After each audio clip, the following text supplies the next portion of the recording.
Yes sir. Gopal Mandare phone करशील आज? Gopal yes sir. Phone कर म्हटलं. लेक्चर झाला का?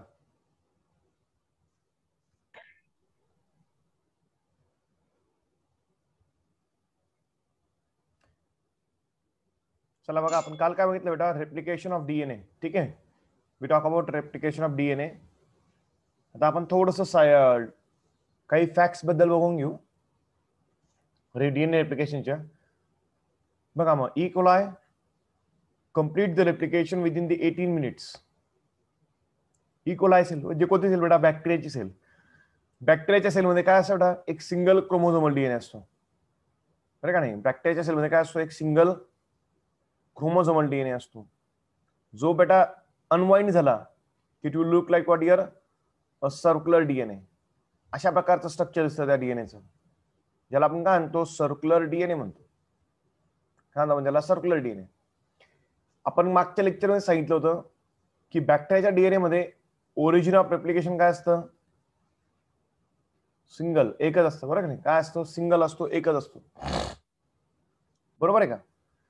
मग ज्यावेळेस डीएनए रेप्लिकेशन स्टार्ट होतं, तुम्ही बघताय बघा, एका ठिकाणून डीएनए रेप्लिकेशन स्टार्ट होतंय, हा नवीन डीएनए तयार होतोय, बरोबर आहे का बेटा?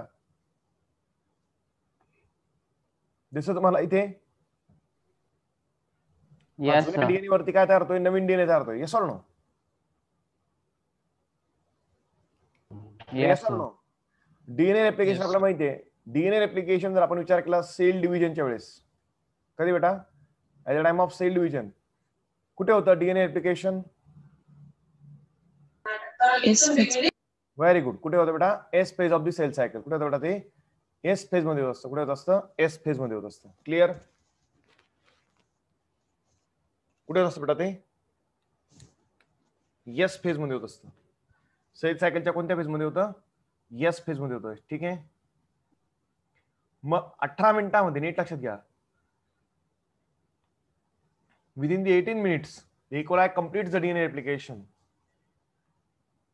याचा अर्थ डीएनए रेप्लिकेशन जे होतं ई कोलाय मध्ये, त्याच्यामध्ये 2000 बेस पेअर एका वेळेस, एका सेकंदामध्ये 2000 बेस पेअर जोडले जातात. समजतंय का नाही? ही अशी बेस पेअर, ते अशा किती बेटा? 2000. किती बेटा? 2000 बेस पेअर एकमेकाला जोडले जातात पटापट पटापट. किती सेकंदामध्ये? एका सेकंदामध्ये. and because of that E. coli complete the DNA replication within the 18 minutes of the cell cycle. कळलं का?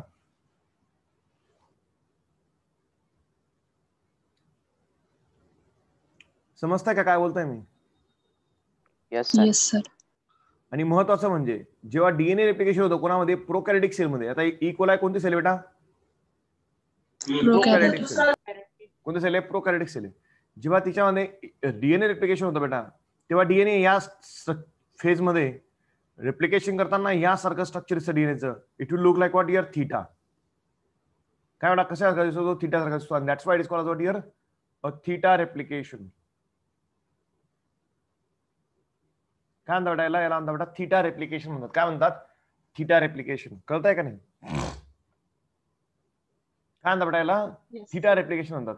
कोणामध्ये आढळतं थीटा रेप्लिकेशन? मग प्रोकॅरियोटिक सेल मध्ये. कोणामध्ये बेटा? प्रोकॅरियोटिक सेल मध्ये. कोणामध्ये आढळतं बेटा? प्रोकॅरियोटिक सेल मध्ये. वैष्णवी माइक ऑफ ठेव. कोणामध्ये आढळतं बेटा थीटा रेप्लिकेशन? प्रोकॅरियोटिक सेल मध्ये. आता आपण मागच्या लेक्चरने बघितलं होतं. कुठे बघितलं आपण? आठवतं का तुम्हाला? पॉलिप्लॉइडी, युप्लॉइडी. आठवतंय का नाही? Yes sir. हो सर. हा, म्हणजे सेल डिव्हिजन करत असताना डीएनए रेप्लिकेशन झालं आणि सेल डिवाइडच झाली नाही. म्हणजे आता ही एक सेल आहे, बरोबर आहे? हिच्यामध्ये हा डीएनए, ही सेल मोठी झाली, डीएनए रेप्लिकेशन करणार आहे.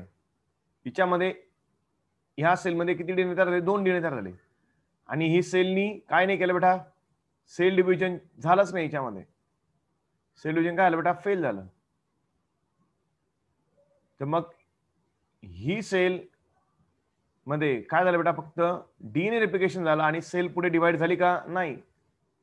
मग याचा अर्थ ह्या सेलमध्ये किती डीएनए पाहायला भेटतात मग बेटा? More than 1.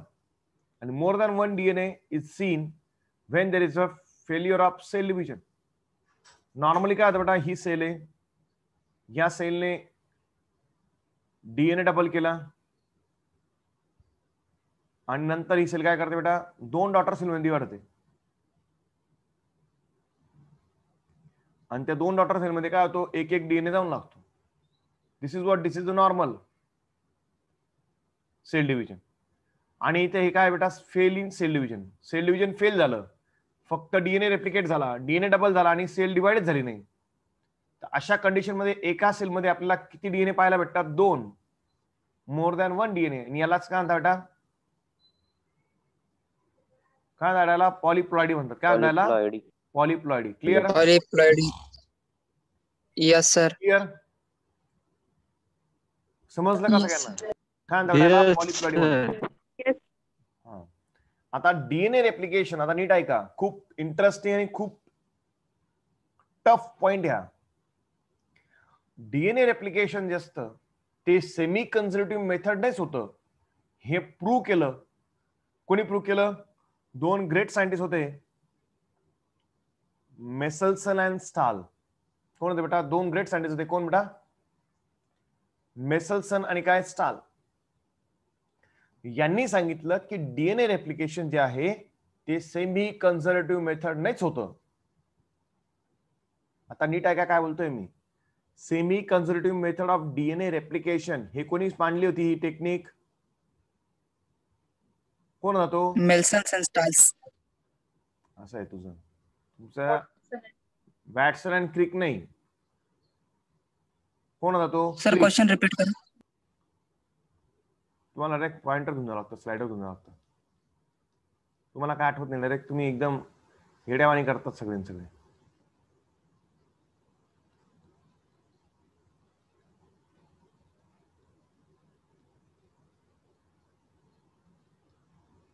कोण होते ते ग्रेट सायंटिस्ट ज्यांनी हे सांगितलं डीएनए रेप्लिकेट होतो कोणत्या मेथडने? Semi conservative मेथडने. हे सांगणारे कोण?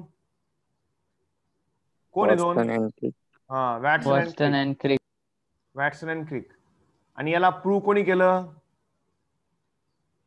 हे प्रूव्ह करून दाखवणारे ग्रेट सायंटिस्ट कोण होते? हे 2. कोण? मिसेल्सन अँड स्टाल. कळलं का काय बोलतोय मी? Yes sir. समजतंय का काय बोलतोय? बघा नीट लक्षात ठेवा, कन्सेप्ट प्रश्न खूप कन्फ्युजिंग विचारले जातात एक्झाम मध्ये. तुम्ही कन्फ्युज व्हायचं नाहीये.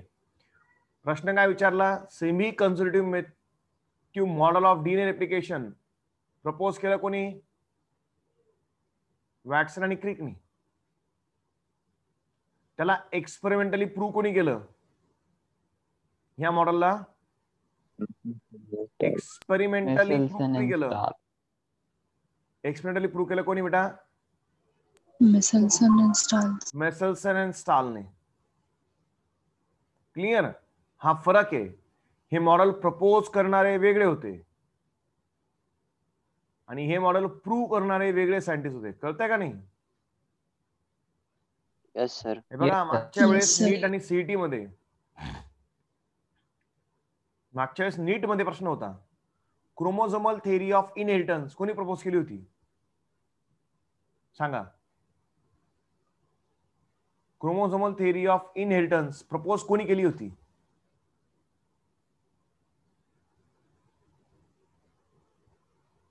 सुदोन अँड बोहरी. आणि chromosomal theory of inheritance prove कोणी केली होती?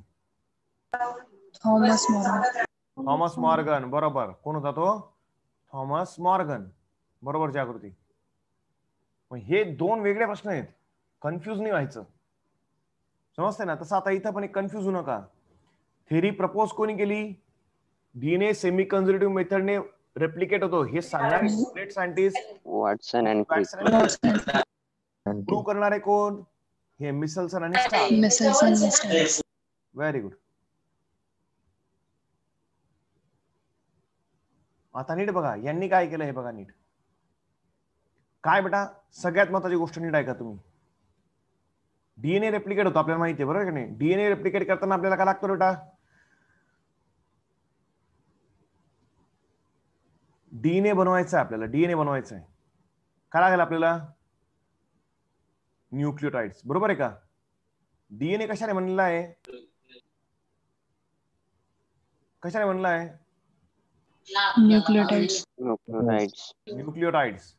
न्यूक्लियोटाइड्स कशाने बनले आहेत? नायट्रोजन, फॉस्फेट, नायट्रोजन बेस आणि पेंटोज शुगर. माईक कोणाचा आवाज येतोय बाहेर असा? प्लीज जरा शांततेत बोला. नायट्रोजन बेस, फॉस्फेट आणि काय बेटा? शुगर. Pentose sugar. आता इथे बघा, डीएनए बनवताना हे घटक लागतात. हे कोणाला माहित होतं? मेसल्सन आणि स्टालला. नायट्रोजन बेसेस लागतात, बरोबर का?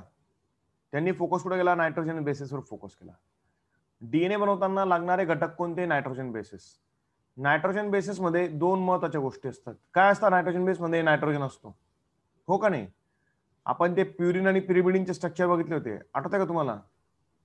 Yes sir. Adenine, guanine, thymine, सायटोसिनचे स्ट्रक्चर बघितले आपण. त्या प्रत्येक स्ट्रक्चर मध्ये हे पिरिमिडिन आहे. त्याच्यामध्ये काय लागला? हा नायट्रोजन. इथे पण काय लागतो? नायट्रोजन. प्युरिन आहे. प्युरिनचे दोन एक्झाम्पल कोणते रे? ऍडेनिन, ग्वानिन. ऍडेनिन आणि काय? ग्वानिन. त्याच्यामध्ये पण काय लागतो? हा नायट्रोजन, बरोबर आहे का? Yes sir. सगळ्यांना कळतंय का? Yes sir. या दोन ग्रेट सायंटिस्टने काय केलं बेटा? या गोष्टीचा विचार केला की नायट्रोजन बेस जे आहेत ते बनवण्यासाठी काय लागतो? नायट्रोजन लागतो. काय लागतो? नायट्रोजन. काय लागतो बेटा? नायट्रोजन लागतो. ही समज, ही अक्कल कोणाला होती? या दोघींना होती. मग यांनी काय केलं? डीएनए बनवण्यासाठी लागणारे नायट्रोजन जे ते दोन वेगळ्या प्रकारचे वापरले. समजतंय का? एक कोणता वापरला? एका मीडियम मध्ये कोणता होता तो? N15. आता हा N15 आणि दुसरा कोणता होता? N14. समजतंय का नाही? N15 आणि काय बेटा? N14. हे दोन त्यांनी काय वापरले? नायट्रोजन नायट्रोजन बेस वापरले. आता एकामध्ये कोणता नायट्रोजन? N15. एकामध्ये कोणता नायट्रोजन? N14. कळतंय का नाही? मग हे जे नायट्रोजन बेस तयार झाले, काही नायट्रोजन बेस कशाचे बनले होते बेटा? मग नायट्रोजन 15 चे. काही नायट्रोजन बेस कशापासून बनवले? नायट्रोजन 14 पासून. कळतंय का? मग काही डीएनए जो बनला, या ठिकाणी जो डीएनए बनला त्याच्यामध्ये कोणता नायट्रोजन होता? नायट्रोजन 15.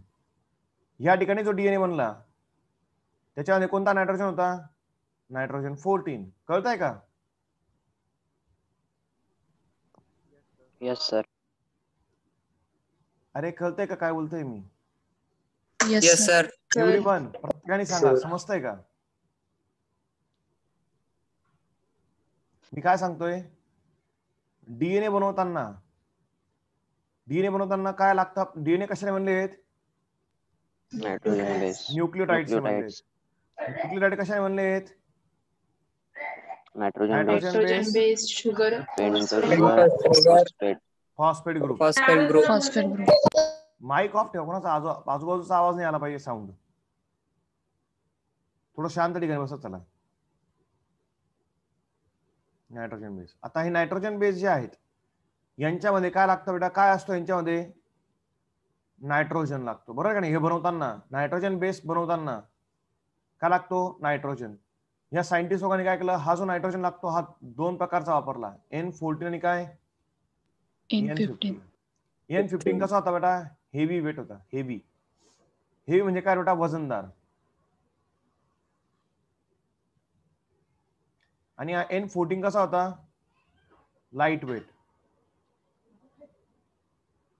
कसा होता? लाईट वेट म्हणजे काय बेटा? हलका होता. समजतं ना? याच गोष्टीचा फायदा कोणी उचलला? मेसेल्सन आणि स्टालने.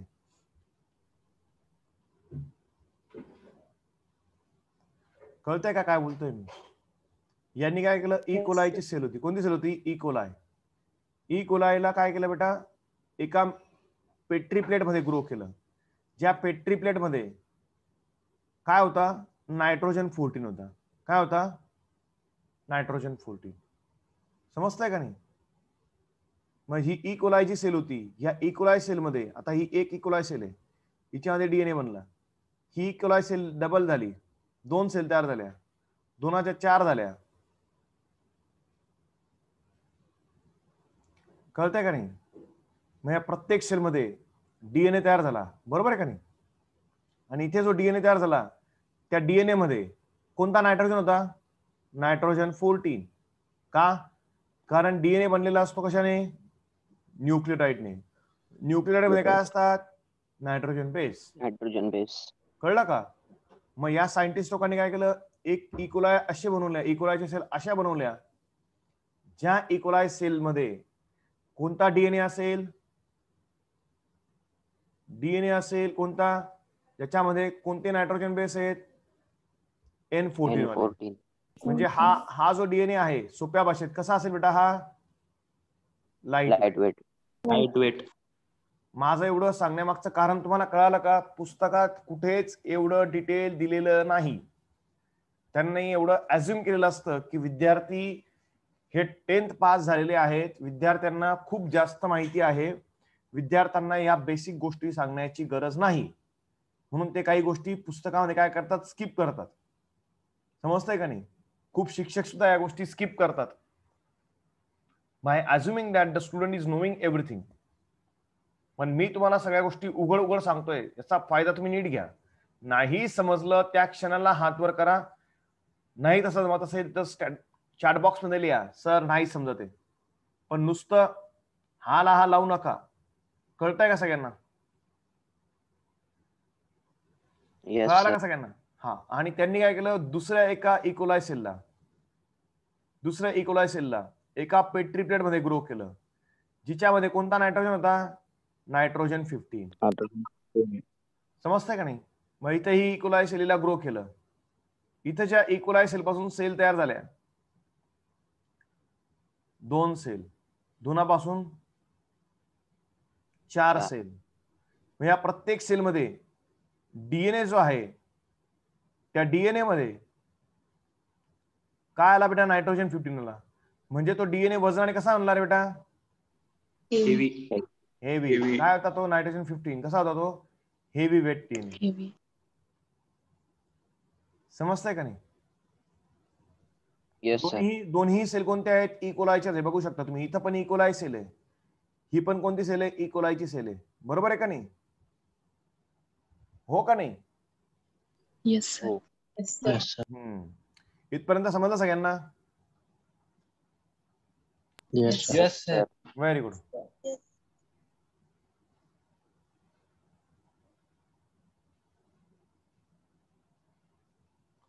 बघा मग काय केलं या मिसेल्सन आणि स्टालने? काय केलं बघा, लय हुशार होते scientist. They prepare the 2 culture medium of E coli. त्यांनी 2 कल्चर म्हणजे 2 या पेट्री प्लेट किंवा या फनेल घेतले. बरोबर आहे का? कळतंय का? 1 प्रिपरेशन कंटेन काय? Ammonium chloride. कोणता अमोनियम क्लोराइड आहे? N15. कळतंय का नाही? N15 म्हणजे काय? तो हेवी आयसोटोप आहे नायट्रोजनचा. So N15 was incorporated into the both the strands of bacterial DNA and DNA become heavier. बरोबर आहे का? त्यांनी एका प्रिपरेशन मध्ये काय केलं? इकोलायला ग्रो केलं. त्या प्रिपरेशन मध्ये नायट्रोजन कोणता वापरला? त्यांनी 15 वापरला. कोणत्या फॉर्म मध्ये वापरला? तो अमोनियम क्लोराइडच्या फॉर्म मध्ये वापरला. क्लिअर? आणि इथे जो डीएनए बनला तो कसा बनला बेटा? Heavy weight. कसा बनला तो? Heavy weight. कळलं सगळ्यांना? हा. अदर प्रिपरेशन, दुसरं प्रिपरेशन जे होतं त्याच्यामध्ये काय वापरला त्यांनी? N14 salt. So nitrogen 14 was incorporated in both the DNA strands and DNA become lighter. DNA कसा तयार झाला बेटा? लाईट वेटचा तयार झाला. क्लिअर? त्या डीएनएच्या स्ट्रँड मध्ये, ह्या स्ट्रँड मध्ये सुद्धा नायट्रोजन काय आहे? 14 आहे. ह्या स्ट्रँड मध्ये सुद्धा काय आला? नायट्रोजन 14 आला. इथे कोणता येईल? नायट्रोजन 15. ह्या स्ट्रँड मध्ये पण कोणता नायट्रोजन येईल? 15. क्लिअर? Yes, sir.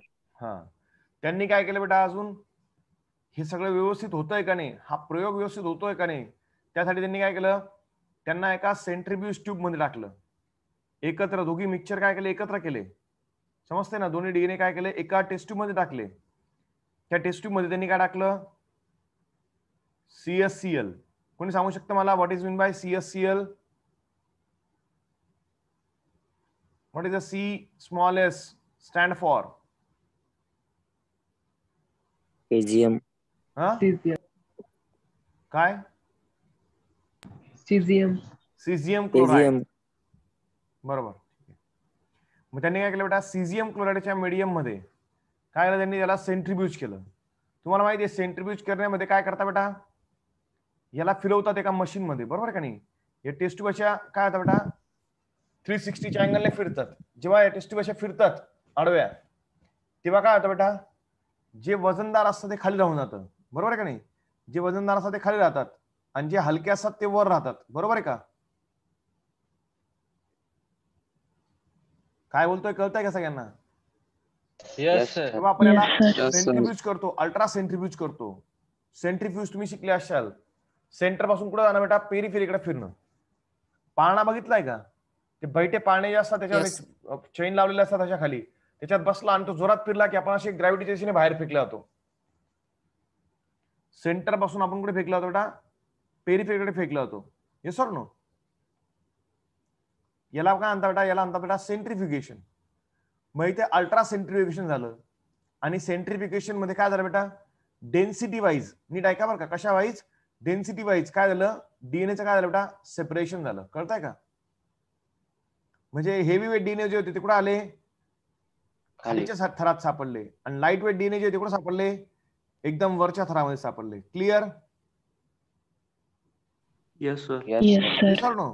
मग त्यांना N15 असलेले नायट्रोजन बेस असलेले कुठे सापडले, इथे सापडले, आणि N14 कुठे सापडले, इथे सापडले. मग त्यांना कळालं की डीएनए हेवी वेट असलेल्या इकोलाय सेल या वरती राहून जातात, सॉरी खाली राहतात. इकोलाय सेल ज्यांच्यामध्ये कोणता आहे, नायट्रोजन 15 आहे, त्या खाली राहतात टेस्ट ट्यूब मध्ये, आणि ज्या वजनाने हलक्या आहेत, ज्यांच्यामध्ये नायट्रोजन बेस 14 आहे, त्या वजनाने हलक्या राहतात आणि त्या टेस्ट ट्यूब मध्ये कुठे येतात, वरती येतात. क्लिअर? हे त्यांना कळालं. हे त्यांना समजलं. क्लिअर? Yes or no? म्हणजे त्यांना कळत होतं की आपण जो प्रयोग करतोय, त्यांना हे कळालं की आपण जो प्रयोग करतोय तो सक्सेसफुल होईल, हे त्यांना इथे समजून गेलं. क्लिअर? त्यांनी काय केलं, आता त्यांनी तो मेन प्रयोग केला. आता नीट बघा काय झालं.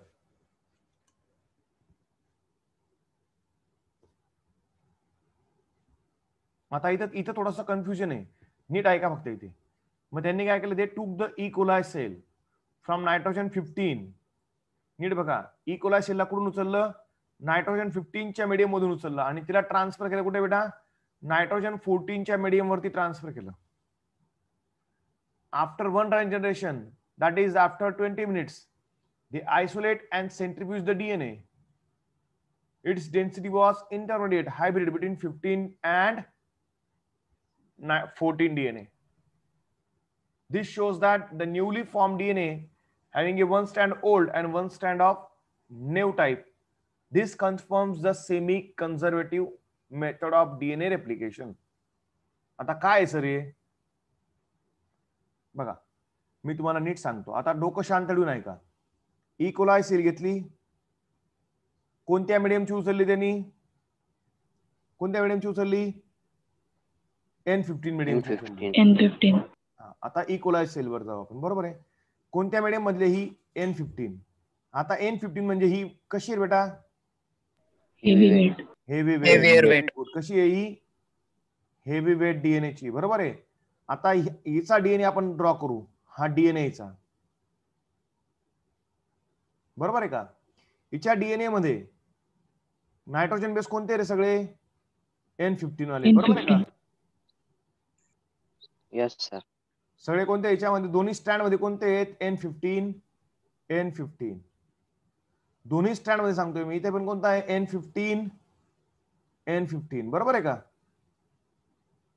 हो का नाही. हा, व्हेरी गुड. आता ह्या इकोलाय सेलला त्यांनी काय केलं, कोणत्या मीडियम मध्ये ऍड केलं, N14 मीडियम मध्ये. कोणत्या मीडियम मध्ये ऍड केलं, N14 च्या मीडियम मध्ये ऍड केलं.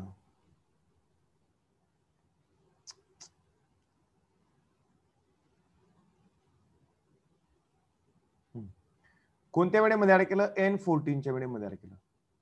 म्हणजे ही इकोलाय सेल उचलली आणि तिला कुठं ग्रो केलं त्यांनी, N14 च्या मीडियम मध्ये ग्रो केलं. जेव्हा आता ही इकोलाय सेल ला कुठं ग्रो करू आपण, N14 च्या मीडियम मध्ये ग्रो करू. जर डीएनए सेमी कन्झर्वेटिव्ह मेथडने रेप्लिकेट होणार असेल तर आपल्याला माहिती आहे काय होईल बेटा, हे दोन स्ट्रँड काय होतील एकमेकापासून, सांगा. सेपरेट. दोन डीएनएचे स्ट्रँड काय होतील एकमेकापासून, सेपरेट. दोन डीएनएचे स्ट्रँड काय झाले एकमेकापासून सेपरेट झाले, बरोबर आहे का. हा एक स्ट्रँड सेपरेट झाला, हा एक स्ट्रँड सेपरेट झाला, बरोबर आहे का. हो का नाही. आता याच्यावरती काय लागेल मग, ह्या डीएनएच्या स्टँड वरती काय तयार होईल, नवीन डीएनएचा स्टँड तयार होईल, बरोबर आहे का इथे असा, हो का नाही. जर नवीन डीएनएचा स्टँड तयार झाला तर नवीन डीएनए मध्ये नायट्रोजन बेस कोणते राहतील बेटा, N14. का बरं, कारण आता ते कोणत्या मीडियम मध्ये ग्रो करतोय आपण तिला, N14. म्हणजे इथं जे नायट्रोजन बेस लागतील त्यांच्यामध्ये कोणता नायट्रोजन असेल, N14. बरोबर आहे का. सगळ्यांना कळतंय का. Yes, sir. Yes, sir. Yes. Very good. मग आता इथे पण दुसऱ्या स्टँडवरती पण कसं होतं डीएनए रेप्लिकेशन, सेमी कन्झर्वेटिव्ह. मग इथं पण डीएनए जो असेल तो कसा तयार होईल बेटा, N14. हो का नाही. Yes, sir. बरोबर. म्हणजे जो नवीन डीएनए तयार झाला जुन्या डीएनए वरती, त्याच्यावरती कोणते नायट्रोजन बेस आहेत, N14. आणि याच्यावरती ऑलरेडी कोणते आहेत, N15. बरोबर आहे का नाही.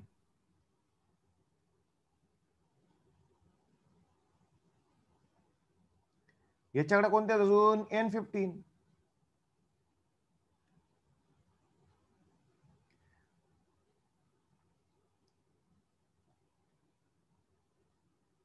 बरोबर आहे का.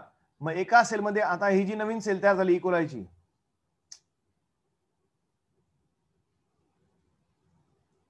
आता ही जी नवीन सेल तयार झाली इकोलायची, दोन सेल तयार झाल्या ना इकोलायच्या, ही एक सेल, बरोबर आहे का, आणि ही दुसरी सेल.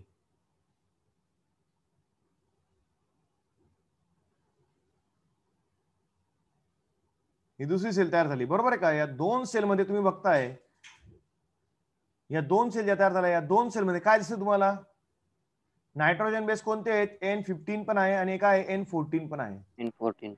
जर हे कसं झालं असेल, कसं झालं असेल बेटा, सेमी कन्झर्वेटिव्ह मेथडने. कशा मेथडने, सेमी कन्झर्वेटिव्ह मेथडने झालं तर याच्या एका, ह्या नवीन ज्या इकोलाय सेल तयार झाल्या, ह्या एका इकोलाय सेल मध्ये नायट्रोजन बेस कोणता असेल, एका स्टँड मध्ये N15 आणि दुसऱ्या स्टँड मध्ये कोणता असेल, N14. बरोबर आहे का. बरोबर आहे का नाही.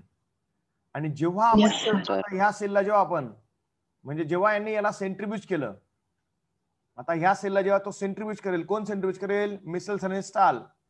जेव्हा त्यांनी त्यांना सेंट्रीफ्यूज केलं या सेलला, तर ह्या सेल कुठं सापडल्या, त्याला मध्ये सापडल्या, कळतंय का नाही. N15 वाल्या कुठं सापडतात, वरती. हेवी वेट वाल्या कुठं सापडतात, वरती. N14 वाल्या कुठं सापडतात, खाली. Light weight. सर N15 खाली सापडतात. हा, N15 खाली सापडतात आणि N14 कुठं सापडतात, वरती. बरोबर आहे का नाही. पण ह्या ज्या नवीन सेल होत्या, ह्या कुठं सापडल्या त्याला, इन बिटवीन द N14 आणि N15. कारण यांच्यामध्ये कोणता डीएनए आहे, ज्या डीएनए मध्ये कोणते कोणते आयसोटोप आहे नायट्रोजनचे, 14 आणि 15. दोन्ही साइड आहेत का नाही, हो का नाही. हा, मग त्या यांनी ह्या डेन्सिटी वरून सांगितलं, ह्या प्रयोगावरून त्यांनी सांगितलं की जर डीएनए ला आपण कोणत्या मीडियम मध्ये, इकोलायच्या सेलला जिच्यामध्ये नायट्रोजन 15 आहे, तिला जेव्हा आपण काय करतो, N14 च्या मीडियम मध्ये ट्रान्सफर करतो, तेव्हा तिच्यापासून जे डीएनए जेव्हा 2 सेल तयार होतात त्या दोन्ही सेलमध्ये एक डीएनएचा स्टँड कोणता असतो, ओल्ड, आणि एक कोणता असतो, न्यू. ओल्ड आणि न्यू स्टँडमुळे जेव्हा आपण ह्या सेलला काय करतो, सेंट्रीफ्यूज करतो, तेव्हा ह्या सेल कुठे सापडतात बेटा आपल्याला, मिडलला सापडतात. मिडलला सापडतात, in between the 9N14 containing E. coli and N15 containing E. coli. Clear? त्यांनी जगाला सांगितलं की डीएनए जो आहे तो सेमी कन्झर्वेटिव्ह मेथडनेच काय होतो, रेप्लिकेट होतो. हे त्यांनी काय केलं बेटा, इथं मग प्रूव्ह केलं. बरोबर आहे का? समजतंय का सगळ्यांना? Yes, sir. Yes, sir. Yes, sir. समजलं सगळ्यांना? Yes or no? Yes, sir. जास्त कन्फ्युज होऊ नका. Very good. आता इथे बघा, N15 वाला नायट्रोजन आहे, बरोबर आहे का? याला 20 मिनिटं काय केलं त्यांनी, कोणत्या मीडियम मध्ये ग्रो केलं, N14 च्या मीडियम मध्ये ग्रो केलं. N14 च्या मीडियम मध्ये ग्रो केल्याने काय झालं, एक डीएनएचा स्टँड कोणता दिसतो तुम्हाला, ओल्ड, एक कोणता दिसला, ग्रीन वाला, न्यू. ग्रीन वाला जो आहे तो कोणता नायट्रोजन ने, मग N14. जुना वाला कोणता आहे, N15. बरोबर आहे का नाही? Yes or no? Yes sir.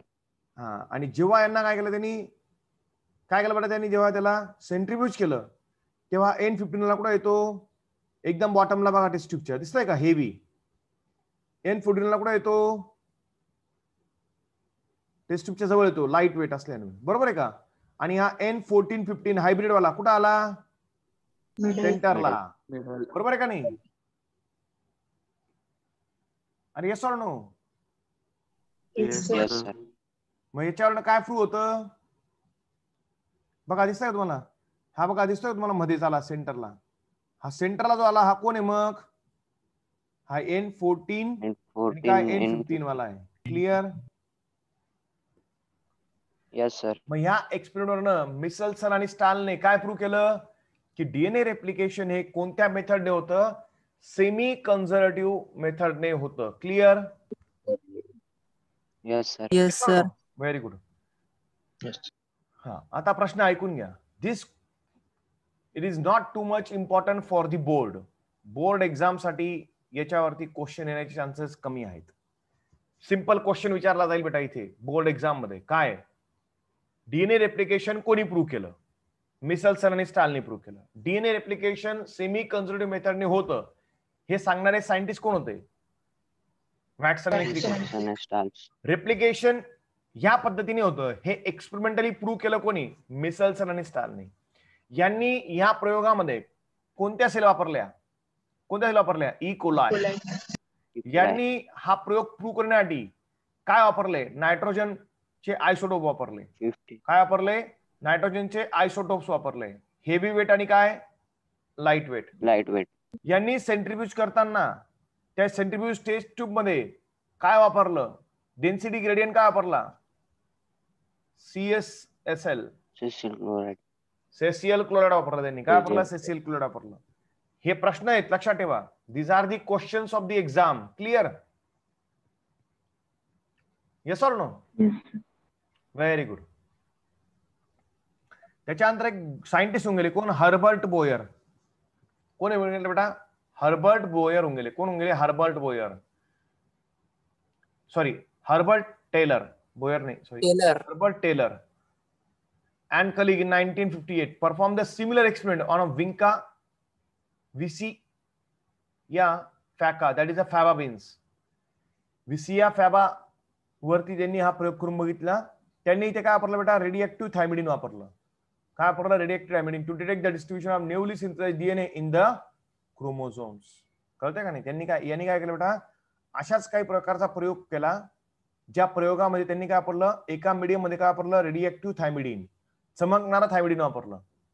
आपल्याला माहिती आहे थायमिडिन काय आहे, नायट्रोजन बेस आहे, हो का नाही?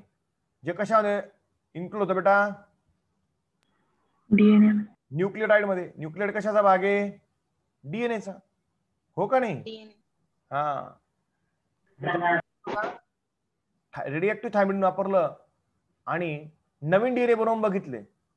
आणि जेव्हा त्यांनी त्याला कशा खाली बघितलं बेटा, एक्सरे खाली बघितलं, फिल्म्स खाली बघितलं, तेव्हा त्यांना दिसलं बघा, दिसतंय का तुम्हाला एक डीएनएचा एक क्रोमोझोम जो आहे तो कसा दिसतोय, रेडिएक्टिव्ह, दुसरा कसा दिसतोय, नॉन रेडिएक्टिव्ह. कळतंय का नाही?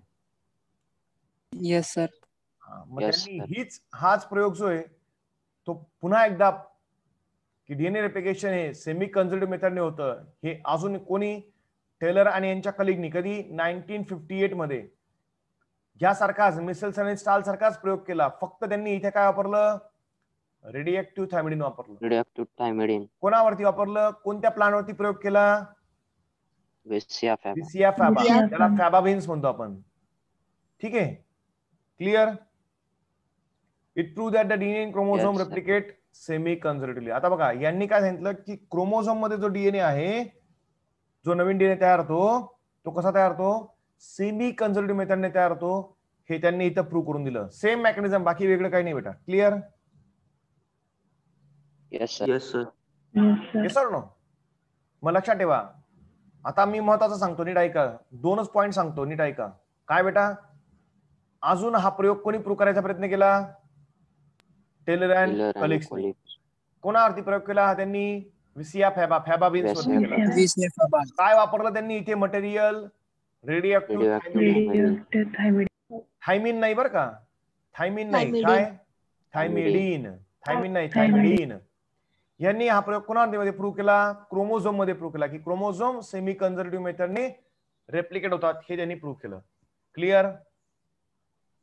Yes sir. आता आपल्याला काय बघायचं, डीएनए रेप्लिकेशनचा पुढचा भाग.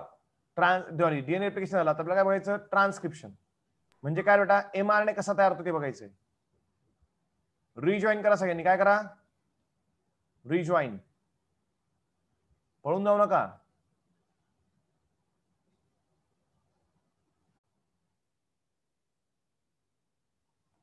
काय बेटा, ट्रान्सक्रिप्शन.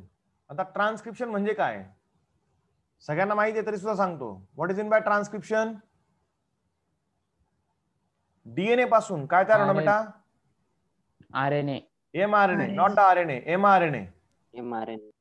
डीएनए पासून एमआरएनए तयार होणं, याला आपण काय म्हणता बेटा, ट्रान्सक्रिप्शन. काय म्हणतो आपण याला, ट्रान्सक्रिप्शन. काय म्हणतो आपण याला, transcription. From DNA there is a formation of mRNA, it is called transcription. याला काय म्हणतात, ट्रान्सक्रिप्शन म्हणतात. काय म्हणतात, transcription. It is a process of copying a genetic information from one strand of the DNA into the RNA. आता नीट ऐका, DNA वरती दोन डीएनए चे किती स्ट्रँड आहेत बेटा, 2. DNA is what here, DNA कसा आहे, डबल स्ट्रँडेड आहे. मग डीएनएच्या दोन्ही स्ट्रँड वरती आरएनए तयार होतो का, आरएनए कुठे तयार होतो, RNA forms only on a one strand. कळतंय का नाही, कुठे तयार होतो तो, एका स्ट्रँड वरती तयार होतो. बघू शकता तुम्ही इथे, हा डीएनएचा हा स्ट्रँड, याच्यावरती कोण तयार होतोय, या डीएनएच्या या स्ट्रँड वरती कोण तयार होतोय, एमआरएनए. दिसतो तुम्हाला, हा एमआरएनए तयार झाला इथे. मग ज्या डीएनएच्या स्ट्रँड होती तो तयार होतोय त्याला काय म्हणतात, टेम्पलेट स्ट्रँड. काय म्हणतात, टेम्पलेट स्ट्रँड. आणि ज्याच्यावरती तो तयार होत नाही, हा दुसरा अपोजिट, काय म्हणतात त्याला, coding strand. Coding strand. Confuse व्हायचं नाहीये. काय जणांना वाटतं कोडिंग स्ट्रँड वरती एमआरएनए तयार होईल, कोड करेल डीएनए एमआरएनए ला, नाही. कळतंय का, शब्द लक्षात ठेवा नेहमी. टेम्पलेट म्हणजे काय, दिशादर्शक. आपण शिकताना पण शिकलो, एमआरएनएचा एक डीएनए तयार होतो सेमी कन्झर्वेटिव्ह मेथडने, बरोबर आहे का नाही. डीएनएचा जो पॅरेंट स्टँड आहे तो काय म्हणून ऍक्ट करतो रे, टेम्पलेट स्टँड म्हणून ऍक्ट करतो. त्याच्यावरती कोण तयार होतो, नवीन डीएनएचा स्टँड तयार होतो, बरोबर आहे का. Yes sir. मी त्यावेळेस पण सांगितलं होतं, ज्या डीएनएच्या स्टँडवरती नवीन डीएनएचा स्टँड तयार होतो त्याला काय म्हणायचं, टेम्पलेट स्ट्रँड. काय म्हणायचं त्याला, टेम्पलेट स्ट्रँड. इथे पण तीच गोष्ट काय ऍप्लिकेबल आहे. ज्या डीएनएच्या स्टँडवरती काय तयार होईल, एमआरएनए तयार होईल, तो डीएनएचा स्टँड कोणता म्हटला गेला पाहिजे, टेम्पलेट. ज्याच्यावरती तयार होत नाही तो कोणता, मग कोडिंग. समजलं का सगळ्यांना? Yes, sir. Yes, sir. हा, आता इथे महत्वाची गोष्ट, आता इथे आपल्याला माहिती आहे डीएनए आणि आरएनए मध्ये फरक आहे. डीएनए मध्ये कोण आहे सांगा? थायमिन आहे. आरएनए मध्ये कोण आहे? युरॅसिल आहे. फरक आहे का? Uracil. मग जेव्हा नीट ऐका, जेव्हा काय बेटा ऍडेनिन असेल कोणावरती, इथे ऍडेनिन असेल तर ऍडेनिन कोणाला हे करेल, अट्रॅक्ट करेल एमआरएनए बनवताना? युरॅसिलला. बरोबर आहे का नाही? इथे थायमिन असेल तर ते इथे थायमिन कोणाला अट्रॅक्ट करेल रे? ऍडेनिनला. बरोबर आहे का? ऍडेनिन नेहमी पेअर करतो कोणाबरोबर? थायमिन बरोबर. कोणामध्ये? I mean डीएनए मध्ये. DNA, पण आपल्याला इथे काय बनवायचं आहे? mRNA. एमआरएनए, आरएनए बनवायचं आहे. मग इथे ऍडेनिन कोणावर पेअर करेल बेटा? युरॅसिल बरोबर पेअर करेल. कारण इथे काय बनवतोय आपण? आरएनए बनवतो. RNA. कळलं सगळ्यांना फरक? Yes, sir. हा, कन्फ्युज व्हायचं नाही, लक्षात ठेवा. आता इथं जो एन्झाईम लागतो हा दिसतोय तुम्हाला, हा एन्झाईम कोणता एन्झाईम? हा आरएनए पॉलिमरेज. जो कशासाठी लागतो बेटा? आरएनए बनवण्यासाठी लागतो. मग हा आरएनए जो आहे हा कोणावर डिपेंड आहे? डीएनए वरती चिटकलाय ना, म्हणून या आरएनए पॉलिमरेजचं नाव काय आहे? DNA dependent RNA polymerase. कळतंय का? काय नाव याचं? DNA dependent RNA polymerase. हा एन्झाईम लागतो कशासाठी? डीएनए वरती एमआरएनए बनवण्यासाठी. कळतंय का? Yes, sir. आणि नेहमीप्रमाणे नीट ऐका, नेहमीप्रमाणे डीएनए कसा बनतो? 5' to 3' डायरेक्शन. आठवतंय का? Oh, sir. आपण शिकलो DNA Yes, sir. 5' to 3' direction नाही. तसाच बेटा आरएनए पण कसा तयार होतो? 5' to 3'. कळलं का? Yes or no? Yes, sir. Yes, sir. मग तो टेम्पलेट स्टँड कसा असेल रे बेटा? ज्याच्यावरती तो तयार होईल. आता नीट ऐका, ज्या टेम्पलेट स्टँड वरती तो तयार होतो, कोण तयार होतं? एमआरएनए. तो कसा असेल मग? 3' to 5'. आणि त्याच्या अपोजिट दिशेने म्हणजे कोणत्या बेटा? 5' to 3'. कोण तयार होईल बेटा? एमआरएनए. कन्फ्युज व्हायचं नाही. कळलं का सगळ्यांना काय बोललो मी? तसा डीएनए तयार होतो. डीएनए कोणत्या डायरेक्शनने तयार होतो? 5' to 3'. उतरत्या क्रमाने बोललो होतो मी. सेम वे आरएनए पण ह्याच दिशेने तयार होतो. आता आपल्याला माहितीये डीएनए चे 2 स्टँड कसे असतात एकमेकाच्या? Opposite, anti parallel. म्हणजे मग ज्याच्यावरती हा तयार होतोय तो डीएनएचा स्टँड कसा असेल रे बेटा? 3' to 5'. कोणता स्टँड तो? Template stand. ज्याच्यावरती कोण तयार होतं? एमआरएनए. mRNA. Very good. कळालं सगळ्यांना काय बोललो मी? Yes, sir. हा, मग Yes, कन्फ्युज sir. व्हायचं नाही. बघा बेटा, मी हे छोटे छोटे पॉइंट सांगतोय, ते पॉइंट खूप जास्त महत्वाचे आहेत. कशासाठी? नीट आणि सीईटी साठी. क्लिअर? नीट आणि सीईटी मध्ये याच्यावरती 100% क्वेश्चन असतात डायरेक्शन्स वरती. आणि मुलं इथे काय होतात? कन्फ्युज होतात. आणि confusion creates a problem, and problem creates a loss of mark. बाकी काही होत नाही. कळतंय ना? म्हणून मार्क गमवायचे नसतील तर नीट डोकं शांत ठेवून ऐकायचं काय बोलतात डायरेक्ट सर. कळालं सगळ्यांना? Yes, sir.